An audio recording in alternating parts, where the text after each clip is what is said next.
perform Muraqabah, in other words, silent dhikr. This is also called qalbi dhikr, dhikr of the heart. In other words, to remember Allah in the heart. During Muraqabah, in Muraqabah, and in doing dhikr, what's the difference in Muraqabah, between Muraqabah and dhikr? Dhikr is done with the tongue. Remembrance of Allah is done with the tongue, with words, with statements. This is doing dhikr. And Muraqabah, the same dhikr, when it is done with fikr, concern, thought. So when with dhikr you combine fikr, concern, then that equals muraqabah, that becomes muraqabah. Then it's not just dhikr, then it's also the thinking, the pondering of the human being. He thinks, he analyzes, he considers himself, he considers his sins, he considers the hereafter, he thinks about the grave, he thinks about his deficiencies, he thinks about his negligence, he thinks about his impurities. Then after thinking, he gets closer to Allah. And then he requests to Allah, he pleads to Allah, he requests forgiveness from Allah, he asks Allah for qurb, nearness, he asks Allah about his closeness, he thinks about Allah's jamal, his jalal, Allah's forgiveness, Allah's power.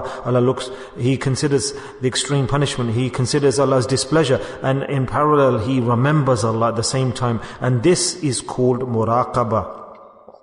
So do this with the depth of the heart, and for this the first condition is that the heart needs to be pure of thoughts, clean of thoughts. Don't let the worldly thoughts come in. That's why we close the eyes, so that a person can be detached from the world, so he's not aware of the dunya around him. And this same muraqabah Allah Ta'ala has given us in the greatest ibadah, which is salah, namaz. But salah is a complete muraqabah. So when a person says Allahu Akbar and he prays salah, then he eliminates the whole world, he eliminates all his thoughts, all wasawis, negative thoughts, temptations, he detaches from, and he's completely focused on Allah. Then he praises Allah, then he glorifies Allah, and this equals muraqabah. This is muraqabah. And to strengthen this, we do muraqabah so we can strengthen our salah. And so that in that time when we become good and strong during salah, the pious predecessors, they enable the students to practice muraqabah. So do muraqabah in this way, that always your heart should be empty of all thoughts. There should be no thinking apart from Allah,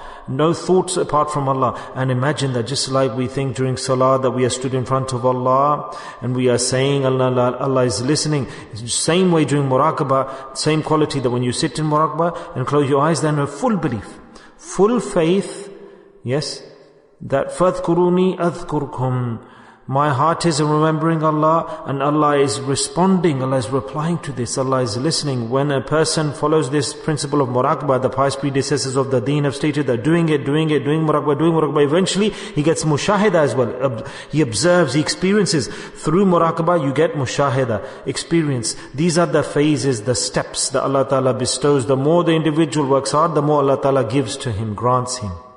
Close your eyes, focus on your heart, empty your heart of all thoughts, and just like the method I've explained, remember Allah in this way.